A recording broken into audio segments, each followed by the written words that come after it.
Certaines situations nécessitent de faire une demande d'accord préalable, c'est-à-dire que je dois demander à la caisse si elle prendra en charge ces soins.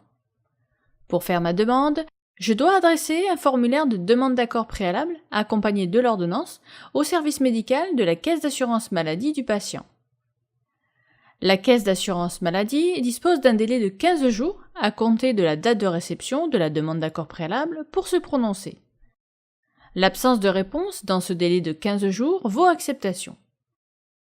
Depuis 2012, seuls les actes qui font partie d'une liste qu'on appelle le référentiel sont soumis à demande d'accord préalable au-delà d'un certain nombre de séances.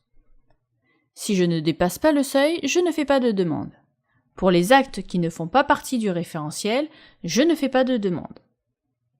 Le référentiel est une liste d'actes établis et validés par la Haute Autorité de Santé, HAS. Pour l'instant, 14 actes font partie du référentiel. Les nouveaux actes qui viennent régulièrement se rajouter à cette liste sont validés par la HAS et font l'objet d'une publication au journal officiel.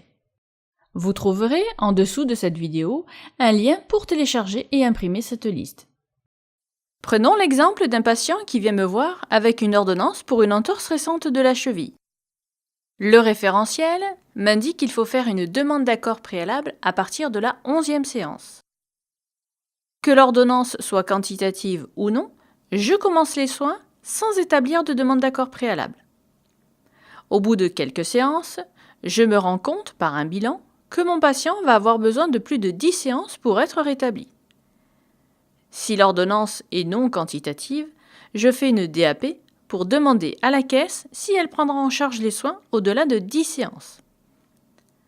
Si l'ordonnance est prescrite pour 10 séances, le patient doit se faire prescrire une nouvelle ordonnance sur laquelle je ferai ma demande d'accord préalable. Dans Vega, je peux gérer et imprimer mes demandes d'accord préalables. Je clique sur l'onglet DEP-DAP. Dans le menu déroulant, je sélectionne « Pas de réponse sous 15 jours ». Ici, la date de la prescription apparaît par défaut. Si je n'ai pas fait ma demande à cette date-là, je la modifierai. Pour imprimer le formulaire à envoyer à la caisse, je clique sur « Éditer » et je sélectionne « DAP ». Je coche cette case car je dépasse le seuil des actes du référentiel et je note ici les éléments médicaux motivant le caractère exceptionnel de la poursuite du traitement. Dans le menu déroulant, je sélectionne « Éditer » DAP sur papier blanc. Vega m'imprime directement le formulaire officiel sur des feuilles blanches en cliquant sur « Imprimer ». Je la signe et je l'envoie accompagné de l'ordonnance à la caisse par courrier car pour l'instant, il n'est pas possible de les télétransmettre. Nous vous conseillons de joindre à cette DAP la fiche de synthèse, résumé du bilan, qui détaille la situation du patient et qui apporte des éléments supplémentaires à la prolongation du traitement.